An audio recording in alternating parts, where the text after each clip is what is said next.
folks, Eagle Spitz here, and today I'm in conversation with somebody who's no stranger to Punk for the Homeless, Mr. Alan Morgan. We're going to be talking about not his artwork today, we're going to be talking about his latest book, Patchwork Purple. So Alan, is writing hello, would you like to say hello, mate, before I charge through? I would like to say hello. Hello, world. I hope you're all well. Charge on. I'm going to charge on now.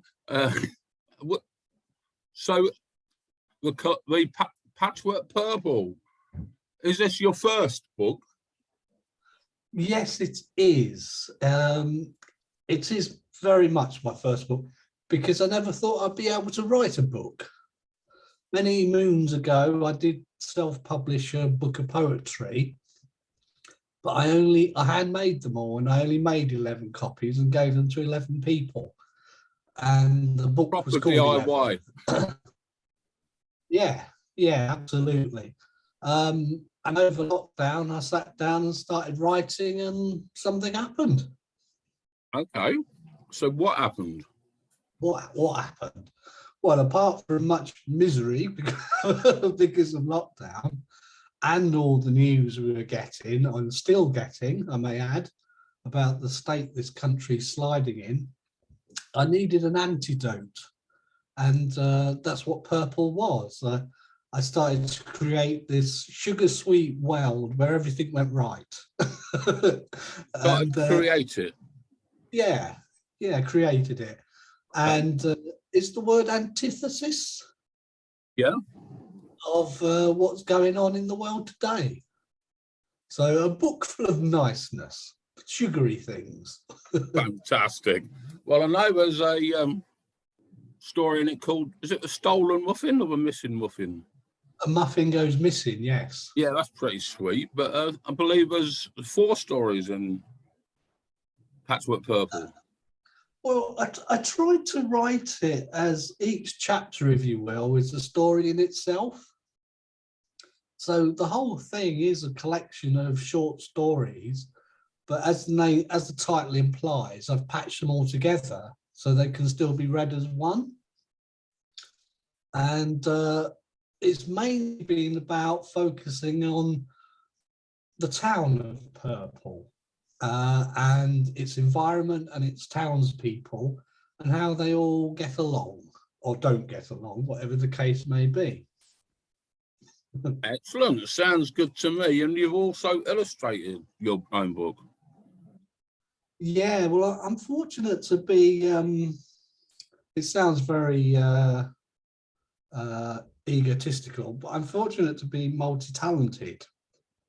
So I can turn my hands to a lot of creative tasks. And when I'm writing, I see things very clearly, very vividly. And that makes it ever so easy to illustrate from my point of view. Yeah.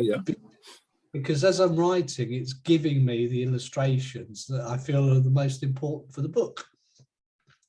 Yeah, that's brilliant. So very much a holistic approach to writing and illustrating then. Yeah, the writing would give way to the visuals and the visuals would give way to more writing. Yeah, very much so. Absolutely. Brilliant. So you said you're in the process of writing another book as well. Well, it seems. I'll tell you what, before I move on there, have you got your book with you could do as a short reading? I can give you a short reading. Is there anything particular you'd like, or do you want me to choose at random? I'd like you to choose at random. Random selection process. All right then. I shall read the Ice Cream Boy. No, I won't, because I've read that. That's on YouTube already somewhere. Ooh. So I'm going through it now. And I will just stop where I stop. And we have the recycling centre. Now, the recycling centre is a model I made of a building that was that's in Purple, because Purple itself was a model, a physical 3D model that I built, and I started writing stories about the models. I'm just trying to find you the, oh no, Robot and the Dragon. I'll read you the first part of Robot Oh, I and the love Dragon. robots and dragons. Robot and the Dragon, preface, the beginning. Just like the chicken and the egg question, no one knew whether it was robot or dragon who had existed first. They were both old, extremely old, eons of old.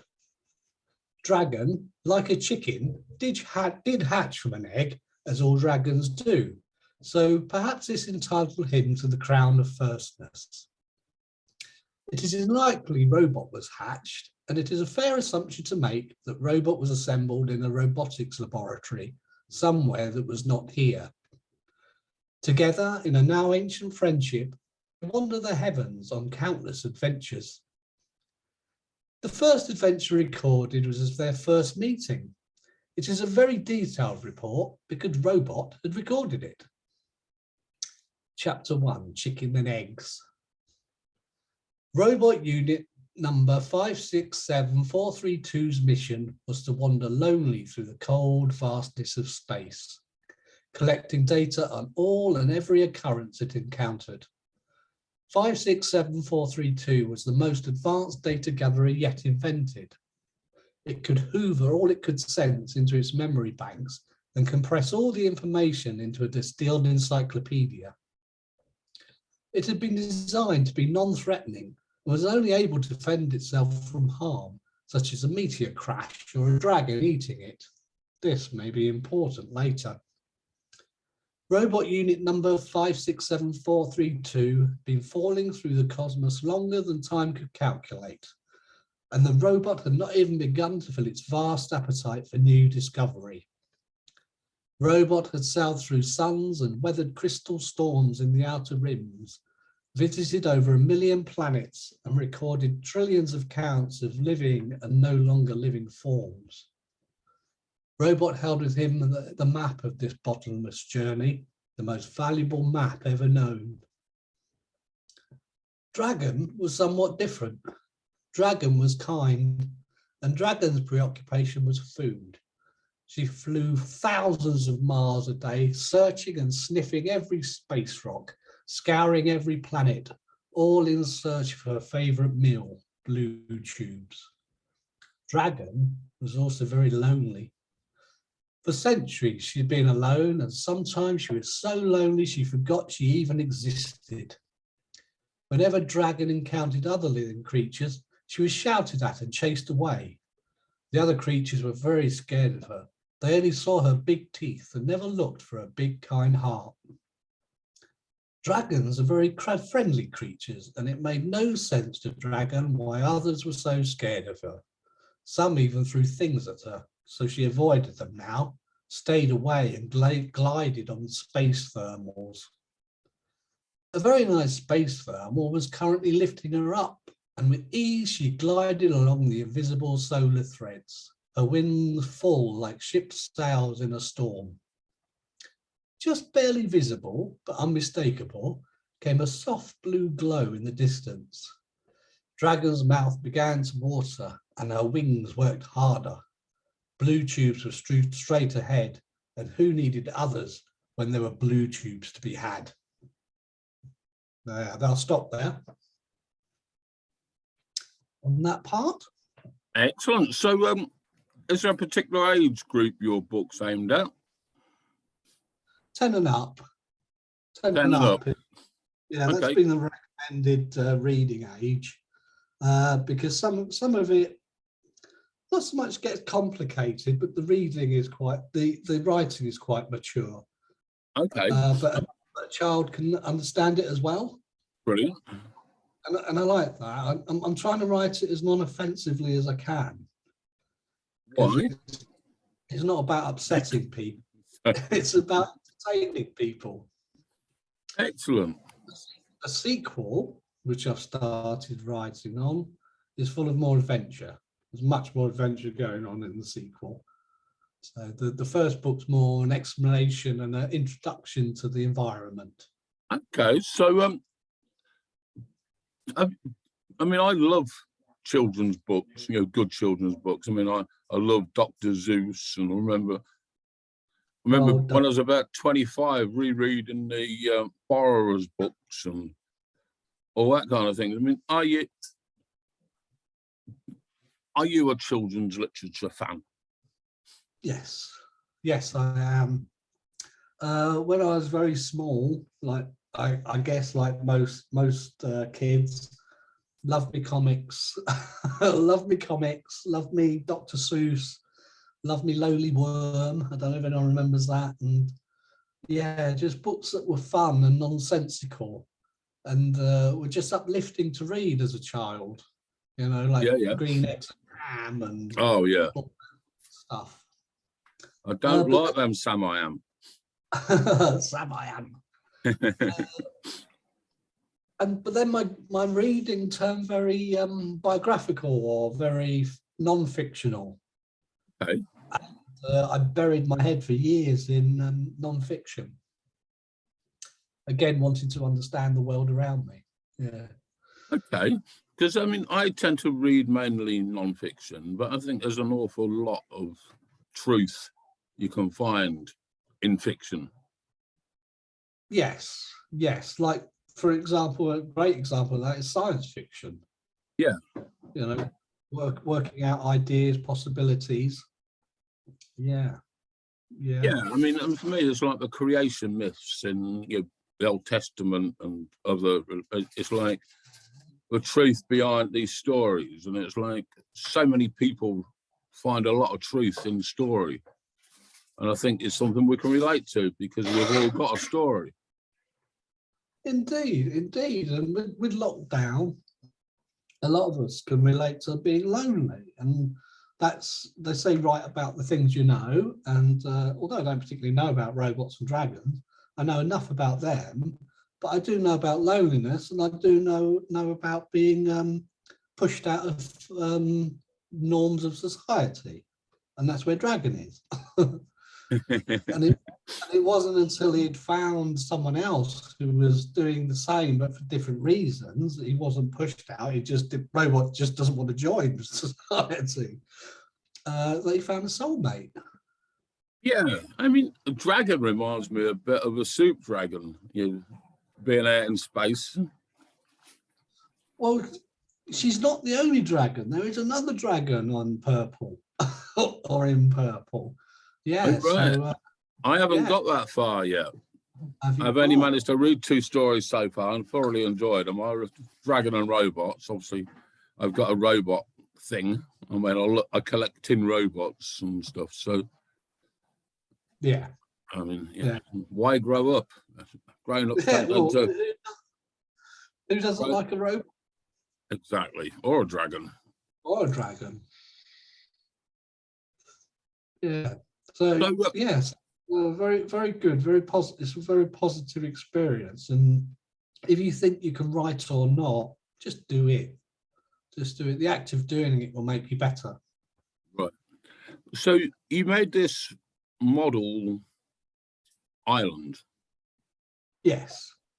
Does all the stories kind of stem from that? Yeah, it was just a starting point because as I explained in the intro, I've always wanted a scenic railway, one of the little ones that could just go around a track. Yeah. Because I love me modelling and me crafting, and that's all I want one for. And I couldn't afford one. There's so much money to make these blooming train sets. But I could afford a cheap slot car track. And I have one of the cars left from that. The whole of Purple's been destroyed now. Right. I made a little. This is one of the little cars I made to go around the track, and look, it's a punk for the homeless car. Fantastic. That's what. Yeah, excellent. We'll be marketing those now. Yeah, exclusive.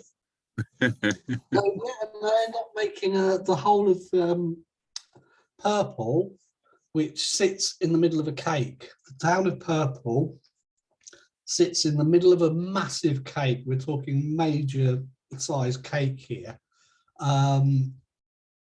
in the shadow of an enormous ice cream mountain.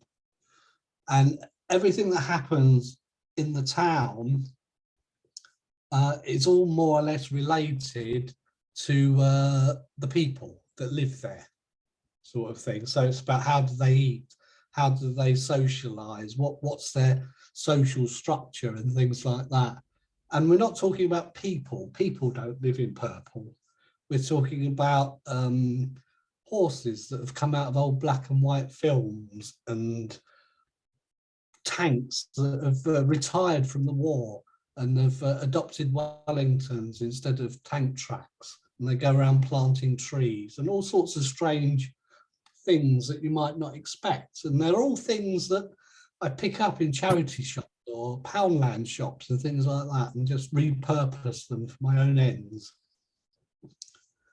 So in the end, gasping for breath, I had this massive thing in my front room that was covered in paint and glitter and glue and God knows what else, drinking straws and Lego, anything that I could amass. I was just building this thing, and it was taking over. It really was taking over, and I was considering whether to carry on and fill the flat with it, so the entire flat would be like a cavern, or get rid of it and in a orderly fashion, get rid of it and consolidate what I had in writing. And that's what I did. Okay, so the destruction of a world by man, that doesn't sound like an original idea to me.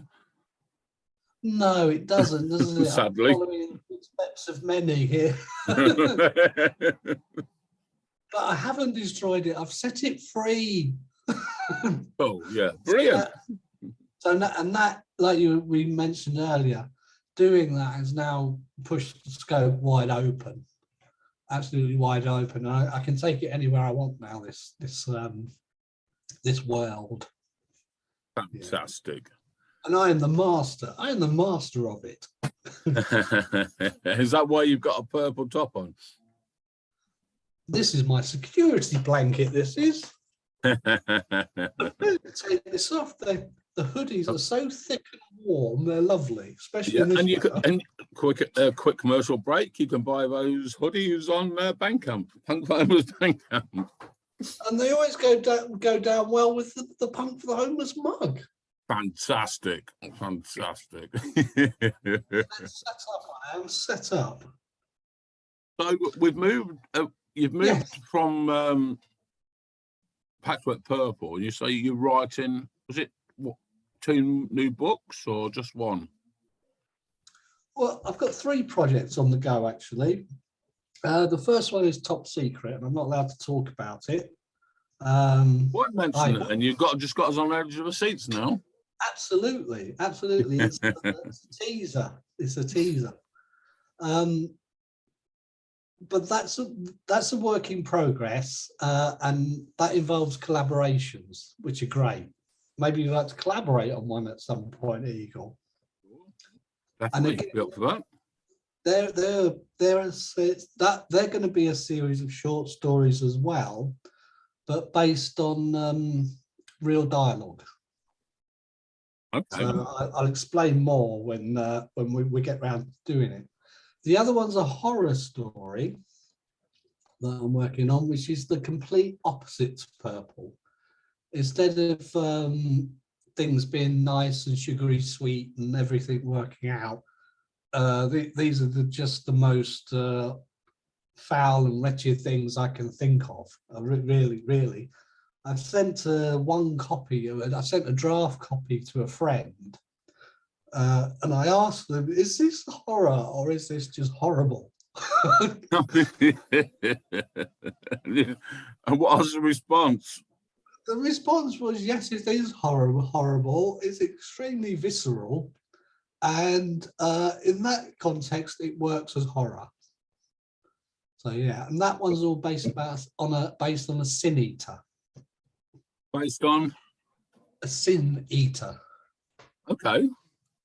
Yeah, but not a good one. one. They're not consuming sin for a good purpose. Right. Okay. And the third one is a further extension of Purple, if you like the second book or part 2. Brilliant. And this one's getting more involved in the characters. Right. So we get an understanding of who they are. Tell us a bit about how you're distributing Patchwork Purple. Well, at the moment, Patchwork Purple is available as a download if you make a donation to Punk for the Homeless. It doesn't have to be a lot. You know, it'd be better if it is a lot, but it doesn't. And all proceeds from the book will go directly to Punk for the Homeless, and the work you guys do, helping us. All of us. Helping a Hope orphanage and those further afield with some of the basics that they need to live. Yeah. Have you got any plans to turn it into a hard book? Probably a paperback. I'm looking into it, turning it into a paperback, but I'm working on novel length for that. So I'm about a third of the way through, because it's 70,000 words for a novel, and I'm up to about 20. Okay, so will you be putting kind of the same volumes together? You know, like, as you say, you've got a follow-up. Would that be coming in as part of a novel? Yes, I'm going to. My hope is to crowdfund and get paperbacks printed of the version of Purple that's available now as a download. But the further ones will probably have less illustrations in, but much more writing. Yeah. So yeah, send a penny, send a £1, and you get a free download of this marvelous book written by this marvelous chap doing this marvelous interview. I didn't write it. I've got a script. I'm reading from a script. You're reading from a script? I am. I'm not usually good at bigging myself up. Well, read us some more of your book, mate. Okay. I don't want to bore you all. I'll pick another piece at random. We've done the Ice Cream Boy, as I said, so we won't read him again. I'll give you a bit of direction around Purple. If you head into Purple from the west, you are greeted by the largest tin of East End chickpeas you are ever likely to see. Judging by the scale of the tin to the known ratio of a chickpea, each chickpea would need to be the same size as the Rock of Gibraltar to fill its advertising promise. That being the case, why buy a tin? A chickpea of this magnitude would satisfy the most avid chickpea collector. On its south flank ran a recipe, the north a barcode, leaving east and west to glare fluorescent, possibly radiated chickpea. Perhaps it was intended to be a lighthouse of some kind, warning of the danger of chickpeas. It sat marooned in an ice cream flow that was coming from the ice cream mountain. There is a tunnel at the foot of the ice cream mountain that has been carved out from the hardest rock candy. The secret mountain makers had somehow managed to spell "Welcome to Purple" during its formation. It made the tunnel look like a hollowed out stick of rock, and it smelled very minty. One tunnel mouth was facing east, the other opening out to the south and the cinder shores on the conserved sea. Fingal trees lined the roads, impossible tall trees, waving in the slightest breeze. A train station is planned, Silver Station, but it is unlikely an airport will be constructed due to runway requirements. However, smaller solo gyros and a boat bird can be accommodated for. One gyro can carry one freight container or one ferry bus. It was a favoured working pastime for many, with work involved in delivering one cargo. Then, when empty, they had free flight. The gyros were fitted with polarized magnet buffers, so crashing was impossible. For those needing items delivering further afield or for longer journeys, then the Boatbird was your best bet. The Boatbird was a fine sight for anyone to see. Nearly perfect plumage, white, marine grey and blue flappers, all neat and in order, except for the ones that have fallen out, but let's forget about those. Boatbird can take you anywhere you may want to go, past, present or future. It travels everywhere. This is a regular and reliable service. Boatbird can fly when the stars can only fly when the stars are at their brightest. The glare of the lemon is too great, too much for such delicate navigations.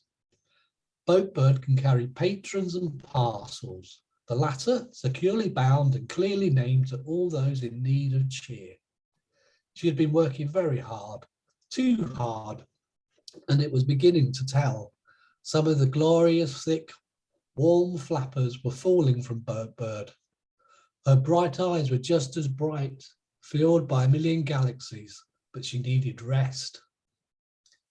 There would be time to rest when they were safely on the current. Boatbird could rest then, comforted by the power and in the arms of the cosmos.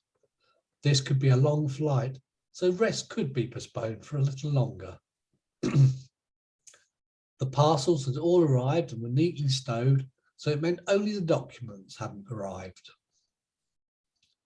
During the day, Boatbird absorbs the lemon energy as if it were a butterfly, conserving it for its night's flight.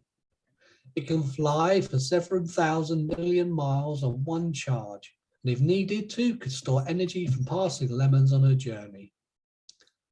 Harvested lemon energy below the sails, fill them full to travel faster than time.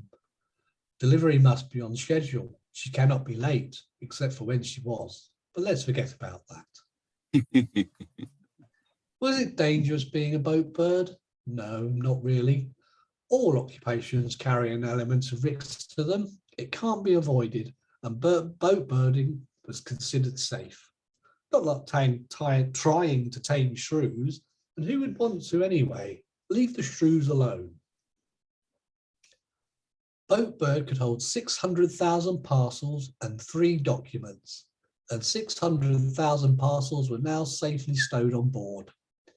Parcels entered the Boatbird by a crane system operated from in the wing structure. The crane was within the wing, part of Boatbird's skeleton. Each parcel would be delicately and skillfully raised, lowered and stored by gentle thin fingers that were almost see-through. Every parcel mattered. So far, not a single parcel had been lost, except for the ones that had been, but we can forget all about those too. The final documents finally arrived. They went straight into the document holder. There were lots of documents stuffed into the document holder. No one had ever looked at them. It would be easier not to have documents at all, but a boatbird could only read document. The fact that she never read any of them didn't matter, as they all went into the recycling anyway. Her breast is of the hardest black crystal, polished to a mirror by particles harder than diamonds. Her sails had been spun by the weaver birds and had been washed white with chalk and gum. Her beak had been fashioned from a single litmus tree, still growing and fruiting every third orbit. What a fine bird she is. End. Fantastic. It makes me want to read it more. So, right, we're going to be running out of time. So have you got any last words, Alan? I know Oscar Wilde's was that wallpaper goes where I do, but have you got any last words about your book or anything you'd like to say before we sign off, my governor? Yeah, I'd like to repeat myself, really. As I say, I never thought I'd be able to write a book. And all my writings were just so frustrated before this, but something's just clicked and I seem to be able to write quite easily at the moment. And I'm enjoying that. So if something creative takes your fancy, have a go. And finally, finally, I'd like to say art is for sharing. And the reason I'm not wanting to take the world by storm and make lots of money from this book is because I don't think that's what the world's about. That's what capitalism's about, and art is, art is horribly, horribly mixed up in that world, and it shouldn't be. Art is for sharing. I'm an artist and I like to share my work, and it's not money driven. So have a go. Excellent. But obviously, Alan doesn't want money, but Punk for Lameless will take it off anybody. So, absolutely. So thanks for the interview, Alan, and we'll be putting this out with links and everything with it. Well, thanks very much. Thanks for being interested in it. And I hope if anyone reads it, they enjoy it. And if they do, let me know, because it encourages me to write more. Well, I'm certainly enjoying it. Good, good. Job done then. And if you're into books, Punk for Lameless still have several copies of Chris Allen's book about setting up a refugee football team. So not only are we a music organisation, we're now a more cultured organisation selling you books as well. So turn the TV off and read Alan Morgan or Chris Allen or somebody. Thank you very much. Thank you very much. And take very good care of yourselves. Right. Bye-bye now, folks. Bye.